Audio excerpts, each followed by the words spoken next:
যোৱা কেইদিনমান আগৰ কথা যিকণ আৰু দেউতাকৰ এটা টপিক চলি আছিল যে কোনদিনাখন সিহঁত দেউতাকে তাক লৈ ট্ৰেইনত লৈ যায়।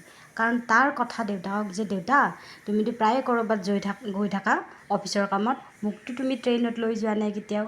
আচলতে তেনেকৈ মিলা হোৱা নাছিল আৰু ফুৰিবলৈ যাম বুলিও তেনেকৈ আমি ক'ৰবাত ক'তো ভবা নাছিলোঁ। তেতিয়া ভাবিলে যে হয়তো মই যিহেতু কামত গৈয়ে আছোঁ, গতিকে কিয়নো এবাৰ তোমাকো একেলগে লৈ যাওঁ। আৰু সেই ভাবিয়ে দেউতাকৰ থকা কামৰ এটা ঠাইত আমি একেলগে তিনিওজন ওলালোঁ আৰু সেইমতে খুব সুন্দৰ 2টা দিন সি ট্ৰেইনতে ফূৰ্তি কৰিলে। আচলতে এইবাৰ জাৰ্ণিটোৰ উদ্দেশ্যই আছিল সেইটো যে সি ট্ৰেইনত যায় ফূৰ্তি কৰাটো।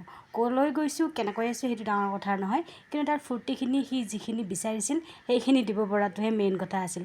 আৰু সেইখিনিত সি এইবাৰ পূৰা সম্পূৰ্ণ সন্তুষ্ট।